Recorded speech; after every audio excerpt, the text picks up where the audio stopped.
وَلَقَدْ يَسَّرْنَا الْقُرْآنَ لِلذِّكْرِ فَهَلْ مِن مُّدَّكِرٍ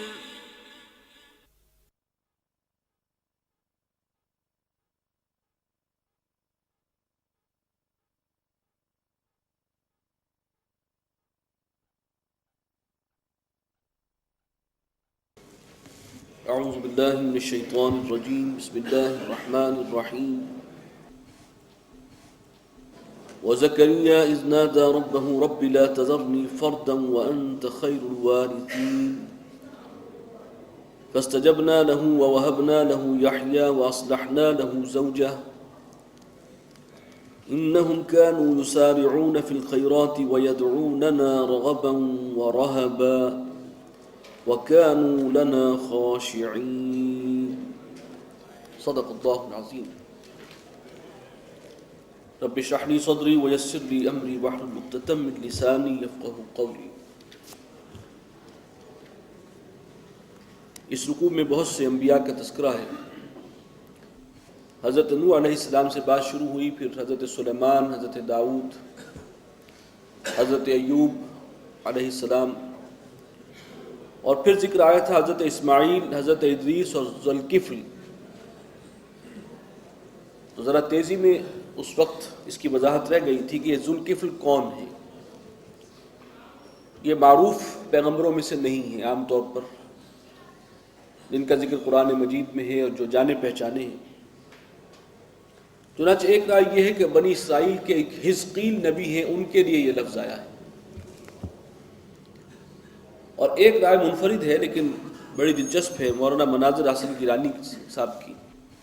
وہ محقق ہیں اور تاریخی اعتبار سے ان کی بعض بڑی عمدہ تحقیقات ہیں۔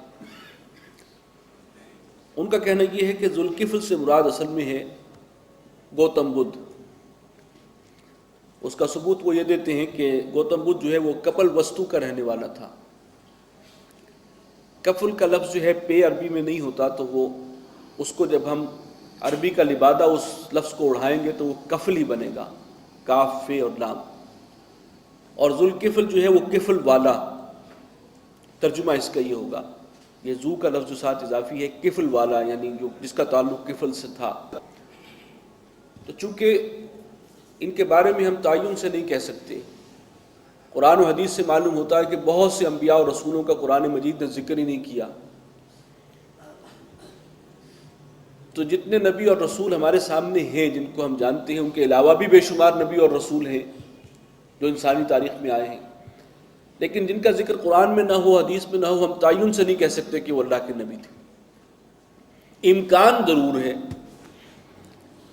کہ ذوالکفل جو ہے وہ گوتم بدھ ہو سکتا ہے، اور ہو سکتا ہے کہ وہ نبی ہو، بعد میں اس کی تعلیمات جو ہیں ان کے اندر تحریف کر دی گئی ہو، بگاڑ آ گیا ہو، جیسے کہ حضرت عیسیٰ علیہ السلام کی تعلیمات کو بگاڑ دیا پول نے۔ وہ دین توحید کو جو ہے وہ شرک کا ایک ملغوبہ بنا دیا، اور تثلیث کا عقیدہ انہوں نے نکال دیا۔ تو قرآن نے بتایا کہ وہ واقعی اللہ کے نبی تھے، اللہ کے رسول ہیں، اور انجیل سچی کتاب ہے، اور یہ کہ ان کے سارے عقائد غلط ہیں اور غلط تعلیمات ہیں جن کو وہ منسوب کرتے ہیں۔ تو اس کا امکان ہے، امکانی درجے میں، کیونکہ اس کے اوپر کوئی اتفاق نہیں ہے کہ یہ ذوالکفل کون ہے۔ مفسرین کا بھی اتفاق ہو نہیں سکا، صحیح تعین جو ہے وہ نہیں کیا جا سکا۔ اب آگے ذکر ہے حضرت زکریا علیہ السلام کا۔ وَزَكَرِيَّا إِذْ نَادَى رَبَّهُ رَبِّ لَا تَذَرْنِي فَرْدًا، اور زکریا پر بھی ہم نے اپنی رحمت کی بارش کی جب اس نے پکارا اپنے رب کو کہ پروردگار مجھے تنہا نہ چھوڑ۔ وَأَنْتَ خَيْرُ الْوَارِثِينَ، اور تو ہے بہترین وارث، وارثوں میں بہتر وارث، تو ہی وارث عطا فرمانے والا بھی ہے۔ فَاسْتَجَبْنَا لَهُ وَوَهَبْنَا لَهُ يَحْيَىٰ، تو ہم نے اس کی فریاد سن لی اور ہم نے اس کو عطا کیے یحییٰ علیہ السلام فرزند کی شکل میں۔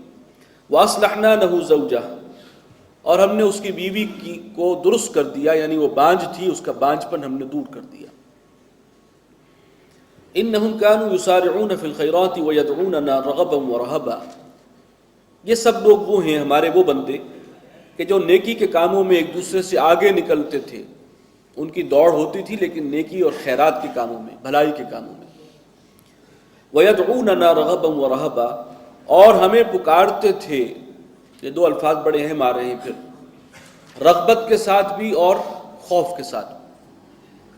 یہ امید بھی تھی کہ اللہ تعالیٰ ہم پر رحم فرمائے گا، ہماری دعائیں سنے گا، وہ ہم پر بہت مہربان ہے، وہ ہماری دعاؤں کو جو ہے دعا کرنے کے بعد ہمیں محروم نہیں کرے گا۔ یہ ساری امید بھی اپنی جگہ، لیکن ساتھ ہی اللہ کی ہیبت، اللہ کا خوف بھی کہ کوئی عمل ایسا سرزد نہ ہو جائے کہ اللہ ناراض ہو جائے اور پھر ہم اللہ کی گرفت پہ جو ہے آ جائیں کسی بھی اعتبار سے۔ یہ دونوں کیفیات جو ہیں یہ بیک وقت ہونی چاہیے جو مطلوب ہیں، اور یہ جلیل القدر پیغمبر جو ہیں ان کی بھی یہ کیفیت رہتی تھی۔ وَكَانُوا لَنَا خَاشِعِينَ، اور وہ ہمارے سامنے اظہار عجز کرنے والے تھے۔ وَالَّتِي أَحْسَنَتْ فَرْجَهَا، اور وہ پاک باز خاتون جس نے اپنی عصمت و حفظ کی حفاظت کی، فَنَفَخْنَا فِيهَا مِن رُوحِنَا، تو ہم نے پھونک دیا اس میں اپنی روح میں سے، وَجَعَلْنَاهَا وَابْنَهَا آیَةً لِلْعَالَمِينَ، اور ہم نے اس خاتون کو بھی اور ان کے بیٹے کو بھی نشانی بنا دیا جہان والوں کو۔ یہ الفاظ اتنے واضح ہیں کہ تفسیر کی ضرورت نہیں ہے کہ حضرت عیسیٰ کا اور حضرت مریم کا ذکر ہو رہا ہے۔ ان هذه امتکم امۃ واحدہ، یہ تمہاری امت ایک ہی امت ہے، یہ سب دین توحید پر تھے، یہ ایک ہی جماعت تھی، سب اللہ کے بندے، اللہ کے آگے جھکنے والے۔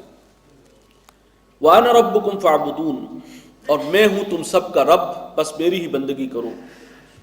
وتقطعوا امرهم بینہم، اور لوگوں نے دین کے ٹکڑے ٹکڑے کر دیے، بانٹ لیا آپس میں دین کو، حصے بکھرے کر دیے، یعنی اس میں اختلاف کیا، کوئی ایک حصے پر عمل کر رہا ہے، دوسرے کو نظر انداز، کسی نے دوسرا حصہ پکڑا ہوا ہے تو پہلا جو ہے وہ اس کے سامنے نہیں ہے۔ کل الینا راجعون، اور سب کو ہماری ہی طرف لوٹنا ہے۔ فمن یعمل من الصالحات وهو مؤمن، تو جو کوئی بھی اچھے عمل کرے اور وہ صاحب ایمان بھی ہو۔ قرآن مجید میں کہیں آتا ہے والذین آمنوا وعملوا الصالحات، جو لوگ ایمان لائیں اور اچھے عمل کریں، کہیں ترتیب بدل دی جاتی ہے، جو لوگ اچھے عمل کریں اور ساتھ ہی وہ صاحب ایمان بھی ہوں، بات ایک ہی ہے۔ تو فمن یعمل من الصالحات، وہ لوگ کہ جو اچھے عمل کریں، نیک اعمال کریں، وہو مومن، اور وہ مومن بھی ہوں، فلا کفران لسعیہ، تو ایسے شخص کی سعی رائے گاہ جانے والی نہیں ہے، اللہ تعالیٰ قدر افزائی فرمائیں گے، بھرپور اجر دیں گے۔ وَإِنَّا لَهُ كَاتِبُونَ، اور ہم لکھ لیا کرتے ہیں، ہر چیز جو ہے ہمارے ریکارڈ میں ہے۔ وَحَرَامٌ عَلَىٰ قَرْيَةٍ أَهْلَكْنَاهَا، اور جس بستی کو بھی ہم نے ہلاک کیا، اب اس کے لیے حرام ہے، ناممکن ہے، أَنَّهُمْ لَا يَرْجِعُونَ، اب وہ لوٹ کر نہیں آ سکتے، وہ اب قصہ ماضی ہیں سب کے سب۔ حَتَّى إِذَا فُتِحَتْ يَأْجُوجُ وَمَأْجُوجُ، یہاں تک کہ جب کھول دیے جائیں گے یاجوج اور ماجوج، وَهُمْ مِنْ كُلِّ حَدَبٍ يَنْسِلُونَ، اور وہ ہر بلندی سے پھسلتے چلے آئیں گے۔ قرآن مجید میں دو جگہوں پر ذکر ہے یاجوج ماجوج کا، سورہ کہف میں ہم پڑھ چکے ہیں، اور دوسرا یہ مقام ہے۔ اگلے الفاظ یہ ہیں وَاقْتَرَبَ الْوَعْدُ الْحَقُّ، قریب آ گیا ہے وہ سچا وعدہ یعنی قیامت۔ دونوں جگہوں پر اس سے یہ اندازہ ہوتا ہے کہ بالکل قرب قیامت کی آخری نشانیوں میں سے وہ جو علامات ہیں ان میں سے یہ ہے یاجوج ماجوج کا ظہور، اور وہاں ہم نے اس کی ذرا تفصیل بھی دیکھ لی تھی کہ یہ کون سی اقوام ہیں اور الٹیمیٹلی ان کا انجام احادیث کی روح سے کیا ہونا ہے۔ بہرحال یہ کہ یہ ہر بلندی سے پھسلتے نظر آئیں گے تو بڑی آسانی سے سمجھ میں آتا ہے کہ ان کی تعداد اتنی زیادہ ہے، یہ جو ٹرائبز ہیں اور یہ جو چائنا کے لوگ ہیں اور منگولز ہیں اور یہ سب نارڈک ریسز جس بڑی تعداد میں ہیں یہ، اور پھر جب وہ حملہ آور ہوں گے تو جیسے ہر پہاڑی پر سے پھسلتے ہوئے چلے آ رہے ہیں، جو ان کی مین پاور ہے اور جو بے پناہ تعداد ہے اس کی طرف اشارہ ہے۔ وَاقْتَرَبَ الْوَعْدُ الْحَقُّ، قریب آ چکا ہے، قریب آ لگا ہے وہ سچا وعدہ یعنی قیامت۔ فَإِذَا هِيَ شَاخِصَةٌ أَبْصَارُ الَّذِينَ كَفَرُوا، تو اس وقت ان لوگوں کی نگاہیں ٹنگی رہ جائیں گی، ایک جگہ جم جائیں گی جنہوں نے کفر کیا، یعنی پتھرا جائیں گی۔ یا ویلنا قد کنا فی غفلۃ من ھذا، آئے ہماری بدبختی، ہم اس دن کے بارے میں اس کے حوالے سے بے خبر رہے، غافل رہے، توجہ نہیں کی ہم نے۔ بل کنا ظالمین،